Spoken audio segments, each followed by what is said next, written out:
জয় শ্রীকৃষ্ণ। রাধে রাধে। জয় মা লক্ষ্মী। নমস্কার বন্ধুরা, আশা করছি সবাই মা লক্ষ্মীর কৃপায় ভালো আছেন, সুস্থ আছেন। আজকের এই ভিডিওটি অত্যন্ত বিশেষ, কারণ আমরা আলোচনা করব অগ্রহায়ণ মাসের মাহাত্ম্য, আধ্যাত্মিক গুরুত্ব এবং সেই ৮টি রহস্যময় প্রাণী সম্পর্কে, যাদের আগমন আপনার জীবনে আনতে পারে সৌভাগ্য, সমৃদ্ধি ও ধনসম্পদের শুভবার্তা। আমাদের পূর্বপুরুষেরা মনে করতেন প্রকৃতি সবসময় মানুষের সঙ্গে কথা বলে। ঋতু, সময়, প্রাণী, পাখি সবাই নিজের নিজের উপায়ে ভবিষ্যতের ইঙ্গিত দেয়। বিশেষ করে অগ্রহায়ণ বা লক্ষ্মীর মাসে এই সংকেত আরও শক্তিশালী হয়ে ওঠে। তাই আজকের ভিডিওটি মনোযোগ দিয়ে শেষ পর্যন্ত দেখবেন। ভালো লাগলে লাইক দেবেন আর কমেন্টে ভক্তিভরে লিখবেন যে জয় মা লক্ষ্মী। চ্যানেলটি সাবস্ক্রাইব করে বেল আইকনটাও অন করে রাখবেন। চলুন শুরু করি। অগ্রহায়ণ মাসের বিশেষ মাহাত্ম্য। বাংলা পঞ্জিকার অষ্টম মাস হলেও অগ্রহায়ণকে প্রাচীনকালে বছরের প্রথম মাস বলা হতো। অগ্র মানে প্রথম, হায়ন মানে বছর, অর্থাৎ একসময় এই মাস থেকেই বছর গণনা হতো। এটি হল হেমন্ত ঋতুর প্রধান মাস। ফসল তোলার পালা, ঘরে আসে নতুন ধান, গ্রামের প্রতিটি ঘরে নবান্নের আনন্দ। শাস্ত্রমতে এই মাস মা লক্ষ্মীর মাস। কৃষকের ঘরে অন্নপূর্ণার রূপে লক্ষ্মীর আগমন হয়। গীতায় শ্রীকৃষ্ণ বলেছেন, মাসা নাং মার্গশীর্ষোহম, অর্থাৎ মাসদের মধ্যে আমি অগ্রহায়ণ। তাই এই সময় করা দান, পূজা, জপ, ধ্যান সবকিছুর ফল বহুগুণ বেড়ে যায়।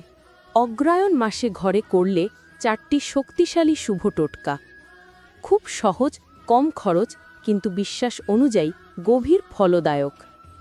1. মাটির কলস ও চাল কয়েন। একটি ছোট মাটির হাঁড়ি ধুয়ে শুকিয়ে নিয়ে তাতে কানায় কানায় চাল ভরে মাঝখানে একটি রূপোর বা 1 টাকার কয়েন রাখুন। রান্নাঘরের পরিষ্কার কোণায় রাখুন। এটি মা অন্নপূর্ণার আশীর্বাদ এনে সংসারে সঞ্চয় ও আয় বাড়ায়। 2. সন্ধ্যার সময় কর্পূর লবঙ্গের ধোঁয়া। 2টো লবঙ্গযুক্ত 2 টুকরো কর্পূর জ্বালিয়ে বাড়ির প্রতিটি কোণায় ঘোরান। নেতিবাচক শক্তি দূর হয়, অর্থ আগমনের পথ খোলে। 3. প্রধান দরজায় হলুদ মিশ্রিত জল ছিটানো। স্নানের পর 1 ঘটি জলে অল্প হলুদ মিশিয়ে দরজার চৌকাঠে ছিটিয়ে দিন। বাস্তুদোষ নষ্ট হয়, বৃহস্পতির শুভ প্রভাব বাড়ে। 4. বৃহস্পতিবার পায়েস নিবেদন। দুধ, চাল, গুড় বা চিনি দিয়ে পায়েস রান্না করুন। এতে এলাচ অবশ্যই দিন, মা লক্ষ্মীর প্রিয় গন্ধ। এটি শুক্রকে শক্তিশালী করে, অর্থবিলাস বৃদ্ধি করে। অগ্রহায়ণ মাসে এই 8টি প্রাণী দেখলে আপনার ভাগ্য বদলে যেতে পারে, লোকবিশ্বাস ও শাস্ত্রের ভিত্তিতে। 1. প্যাঁচা, মা লক্ষ্মীর বাহন। অগ্রহায়ণ মাসে যদি বাড়ির চালে, বারান্দায় বা জানালায় প্যাঁচা এসে বসে বা ডাক দেয়, এটি সরাসরি লক্ষ্মীর আগমনের সংকেত। আটকে থাকা টাকা ফেরত আসা বা আকস্মিক ধনলাভের যোগ তৈরি হয়। 2. কালো পিঁপড়ে, সঞ্চয়ের প্রতীক। যদি সারিবদ্ধ কালো পিঁপড়ে দেখা যায় এবং বিশেষ করে তারা মুখে খাবার বা ডিম নিয়ে চলে, এটি বিশাল সঞ্চয়, অর্থপ্রাপ্তি এবং শনি শুক্রের শুভ প্রভাব নির্দেশ করে। তাদের আঘাত করবেন না, বরং সামান্য আটা বা চিনি দিন। 3. টিকটিকি, সত্যি কথা ও সুযোগের বার্তা। কোনো কথোপকথনের সময় টিকটিকি ডাকলে শাস্ত্রমতে তা সত্যি হবে এমন ইঙ্গিত।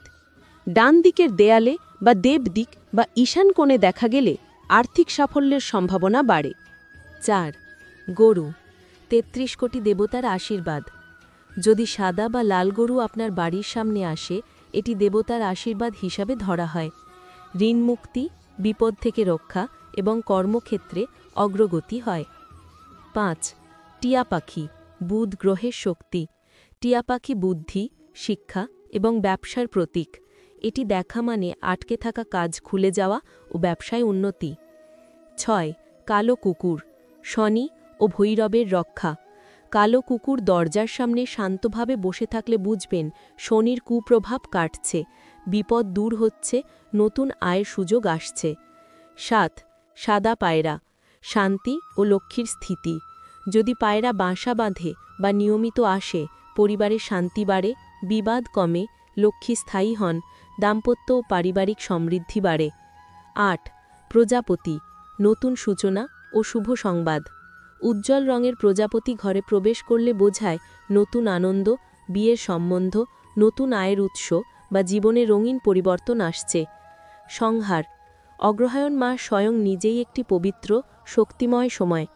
প্রকৃতির এই সংকেতগুলো আমাদের আশাবাদী করে, ইতিবাচক শক্তি জাগায়। এই প্রাণীগুলো দেখলে তাদের আঘাত করবেন না, দয়াশীল হন, কারণ জীবের সেবাই ঈশ্বরের সেবা। তবে মনে রাখবেন, শুভ লক্ষণ ততক্ষণই ফল দেয় যতক্ষণ আপনি পরিশ্রম করেন। এই ইঙ্গিতগুলোকে শক্তি হিসাবে গ্রহণ করে নতুন উদ্যমে কাজ করুন, তাহলেই ধনসম্পদ ও সাফল্য নিশ্চিত। মা লক্ষ্মীর আশীর্বাদ আপনার ঘর ভরে উঠুক। অগ্রহায়ণ মাস আপনাদের সকলের জন্য শুভ ও সমৃদ্ধিময় হোক।